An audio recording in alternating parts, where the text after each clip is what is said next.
جارو وهي دا زموږ د کور نوکره ده زموږ په کور کې جارو وهي او د مور چې څنګه دا خبره واورېده وړه باندې خړه راله بچي څه دې راسره وکړه او پرېوته او په هغه ځای باندې هم ټکې په دوی شو وفات شو که ته وي چې زه به خپل بچی ډاکټر کړم خپل بچی به وکیل کړم خپل بچی به افسر کړم او دا به زما په کار راشي یا په دنیا کې او یا په آخرت کې نو ای خیال است و محال است و جنوب دا ګورې ستا صرف لیونتوب دی ته خپل بچی د قرآن حافظ کا د قرآن عالم یې کا ته بیا ګوره زما مور ماته وایي بچی چې به کله د مدرسې نه راغلم نو زما مور له بچا پیسې ورکړې وې زما مور به پیسې راواخیستې بچی دا پیسې واله څومره دي مورو دا 50 روپۍ دي ځان سره ما ته پته ده ستاسو کتابونه ډېر ګران دي زما مور به ماته بچی ما ته پته ده ستاسو کتابونه ډېر زیات ګران دي ته به یې نه شې اخیستی دا 50 روپۍ واله هغه 50 روپۍ ما د مور راواخیستې او مې ځان سره کېښودل زما په کور کې الماری ده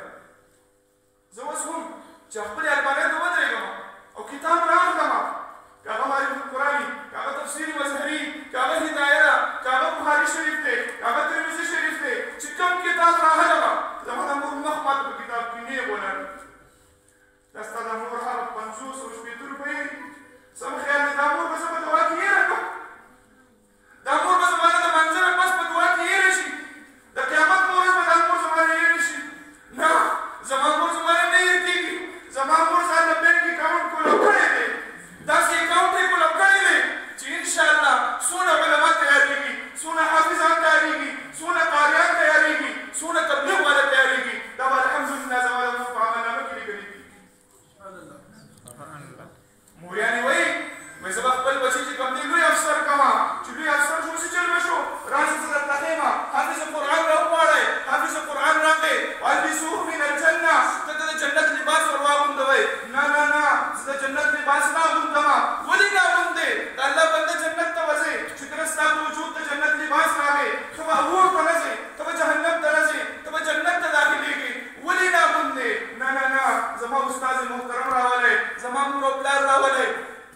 حضور الکریم صلی الله تعالی علیه وسلم څنګه فرمایلي خیرکم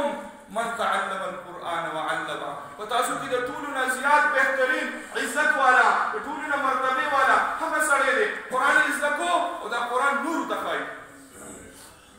زما عزتمندو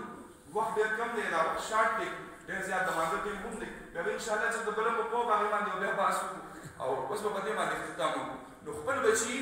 د قرآن حافظان جوړ کړي چا چا اجازه ده انشاءالله خپل بچي به د قرآن حافظ جوړ کړو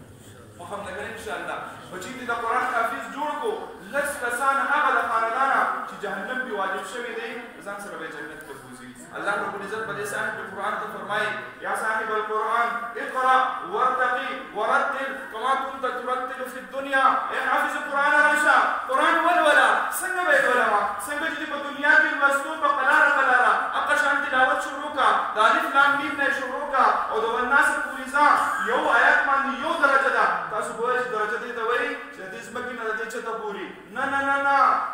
تفاصیل کې لیکلي دي مفتي شفیع صاحب رحمت الله علیه هغو لیکلي دي تفسیر معارف القرآن کې فرمایي یوه درجه به د دې ځمکې نه واله تر اسمانه پورې یوه درجه او ورخیږه د جنت په درجو باندې ورخیږه څنګه چې دې خیږي دغه شان به ورسره استاد محترم خیږي څنګه چې دې خیږي دغه شان به ورسره مور او پلار خیږي نو مبارک هم شي یو به زر بیا دوه بیا الله په دربار کې